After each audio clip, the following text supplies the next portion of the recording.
Boruto chapter 80 के अंदर सरादा की मांगेक्यू शारिंगन एक्टिवेट होना हम सबके लिए बहुत बड़ा ट्विस्ट था, क्योंकि सबसे पहली बार हुआ है नारुतो के अंदर ये कि मांगेक्यू शारिंगन एक्टिवेट हुई है अपने बेस्ट फ्रेंड को मारे बिना या फिर उसकी मौत देखे बिना। आज हम बात करेंगे कैसे कि सरादा की मांगेक्यू शारिंगन की एबिलिटीज रिजेंबल करेंगी इटाची की एबिलिटीज को, और कैसे सरादा की पावर होगी बिल्कुल ब्रोकन टाइम स्किप के बाद।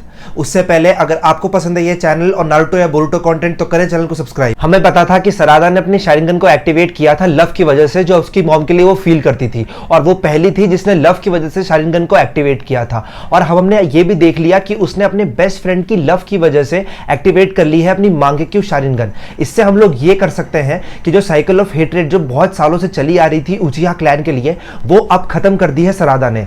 और क्योंकि द साइकिल ऑफ हेट्रेड जो चली आ रही थी इंदिरा और अशुरा के टाइम से, वो अब खत्म हो चुकी है। इसका मतलब हम लोग ये भी कर सकते हैं कि जो रीइंकार्नेशंस हो रहे थे इंदिरा और अशुरा के बार बार कि वो आके बैटल कर सके, वो भी अब खत्म हो जाएंगे। इसका मतलब ये है कि सास्के और नारुतो लास्ट रीइंकार्नेशंस है इंदिरा और अशुरा के।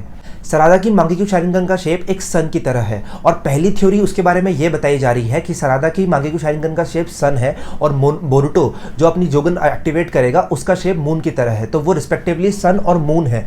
पर इसमें सेकंड थ्योरी जो मैं आपको बताने वाला हूं वो आपने नहीं सुनी होगी। सेकंड थ्योरी जो ये है कि सरादा की मांगेक्यू शारिंगन का शेप सन की तरह इसलिए है क्योंकि आपको पता है मांगेक्यू शारिंगन का जो सास्के की ब्लड लाइन में प्रोमिनेंट है वो है आमेतेरासु। मतलब ज़्यादा से ज़्यादा लोग आमेतेरासु एक्टिवेट करते हैं, जो कि सास्के ने की थी और इटाची ने भी की थी। तो आपको मैं बताता हूं कि जापानीज में सन गॉड, जो सन गॉड है उसका नाम है आमेतेरासु। और हम इससे ये थ्योराइज कर सकते हैं कि सरादा जो मांगेक्यू शारिंगन एक्टिवेट हो चुकी है उसमें एक पावर उसकी होगी आमेतेरासु, क्योंकि सास्के इटाची दोनों ने वो करी थी, और क्योंकि उसकी शेप सन है तो इसलिए आमेतेरासु तो एक पावर हम लोग कंफर्म मान सकते हैं सरादा की एक आंख में। और हमें मैंगा में बताया है कि जब मांगेक्यू शारिंगन एक्टिवेट होती है तो उसकी पावर डिनोट करती है उस यूजर के सोल की, और उस यूजर का रिफ्लेक्शन होती है मांगेक्यू शारिंगन। इसका बेस्ट एग्जांपल है इटाची। इटाची ने अवेकन की थी एक आंख में सुकुयोमी, क्योंकि उसे पता चल गया था कि someone's perception of reality is their reality. इसका मतलब यह है कि इटाची ने जैसी जिंदगी जी थी उसे पता था कि कोनोहा के अंदर वो सिर्फ अकेला है जिसे पता है कि कोनोहा और उचिहा में क्या चल रहा था। फिर जब उसने डिसाइड किया कोनोहा की तरफ जाने का और अपने पूरे क्लैन मेंबर्स को मारने का, और उसके बाद जब वो रोग निंजा बन गया तो उसकी पूरी लाइफ में सिर्फ उसने यही सीखा कि someone's perception of reality is their reality.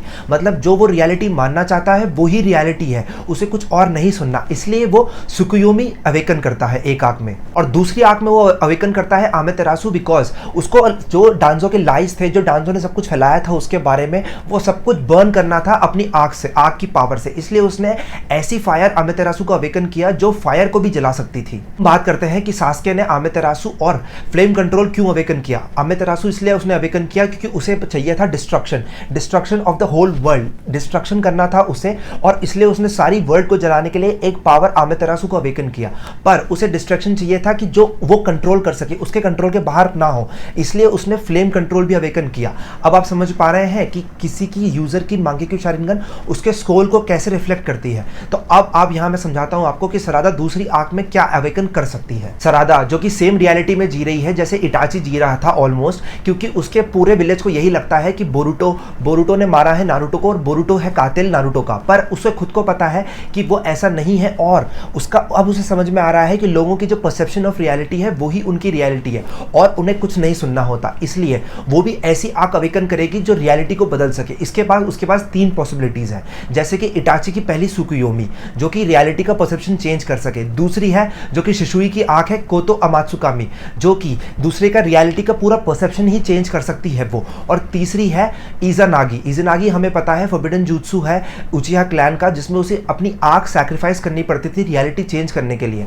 पर अगर आप ये चीज सोचिए कि अगर सरादा अवेकन करती है इज़ानागी को अपनी मांगेक्यू शारिंगन एबिलिटी की तरह, और वो अगर आंख को सैक्रिफाइस भी ना करना पड़े और अपनी इज़ानागी को यूज भी कर सके, तो कितनी ज्यादा ब्रोकन एबिलिटी होगी। अब मैं आपको बताता हूं कि क्यों ये तीनों मैंने बताया, क्योंकि हमें बताया था शिकामारू ने एक पैनल में कि सरादा और सुमिरे ही है एडा के अगेंस्ट उसका एक आखिरी चांस, और हमें चैप्टर 80 के अंदर पता चल गया है कि एडा की जो पावर है उसे अब एडा भी रिवर्स रिवर्स नहीं कर सकती, और एडा को अगर मार भी देता है बोरुटो तो भी उसकी ये पावर रिवर्स नहीं होगी।